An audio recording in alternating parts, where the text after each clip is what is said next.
Géopolitique. Le 6-9 Listen anywhere. sur France Inter. Bonjour Pierre Aski. Bonjour. Ce matin, vous vous interrogez, Pierre, sur les suites de l'accord sur le Liban. Le bruit des armes ne s'est pas totalement arrêté au Liban. Israël a bombardé hier une position du Hezbollah au sud Liban, première entorse au cessez-le-feu décrété mercredi matin. Mais les regards sont déjà tournés vers deux autres pays, à leur tour dans l'œil du cyclone, la Syrie et l'Iran. Dans sa déclaration mardi soir pour annoncer l'accord au Liban, le Premier ministre israélien a été direct. Il s'agit pour l'État hébreu de se concentrer sur l'Iran.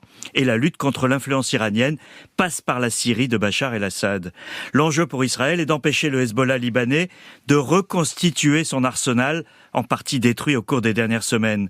Or, les filières d'armes ou de composants de missiles assemblés ensuite dans les ateliers du Hezbollah passent par la Syrie. Israël bombarde régulièrement des cibles en territoire syrien liées à l'Iran et à son soutien au Hezbollah. Quelques heures avant l'entrée en vigueur du cessez-le-feu, l'aviation israélienne a détruit 3 points de passage entre la Syrie et le Liban. Un message clair, Israël n'hésitera pas à le faire aussi souvent que nécessaire. Et Israël a les moyens de la bloquer, cette filière syrienne ? Alors il faut prendre Benjamin Netanyahou au mot lorsqu'il a dit mardi « Assad joue avec le feu ». La souveraineté syrienne ne pèse pas lourd. Le pays reste exsangue après les ravages de la guerre civile. Cette semaine encore, des groupes djihadistes, dont certains sont instrumentalisés par la Turquie, sont arrivés aux portes d'Alep. De surcroît, Netanyahou a été en contact avec Vladimir Poutine. Un rare échange depuis le 7 octobre, destiné à empêcher que le port syrien de Latakia, une base navale russe, puisse être utilisé au profit du Hezbollah. Reste donc l'Iran, affaibli par la confrontation régionale qui dure depuis 14 mois. C'est évidemment le gros morceau de l'équation, surtout à la veille de l'installation de Donald Trump à la Maison-Blanche, partisan d'une pression maximale sur Téhéran. La confrontation avec l'Iran n'est donc pas terminée. Alors mardi soir, Marion, Netanyahou a réaffirmé sa détermination à empêcher l'Iran d'acquérir l'arme nucléaire. Les 2 confrontations directes cette année entre l'Iran et Israël n'ont touché que marginalement les installations nucléaires iraniennes.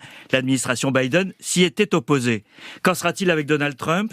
Une bonne partie des incertitudes actuelles tiennent à la couverture que pourrait apporter le futur président américain à Israël. Trump est-il prêt à donner le feu vert à des frappes contre le nucléaire iranien ?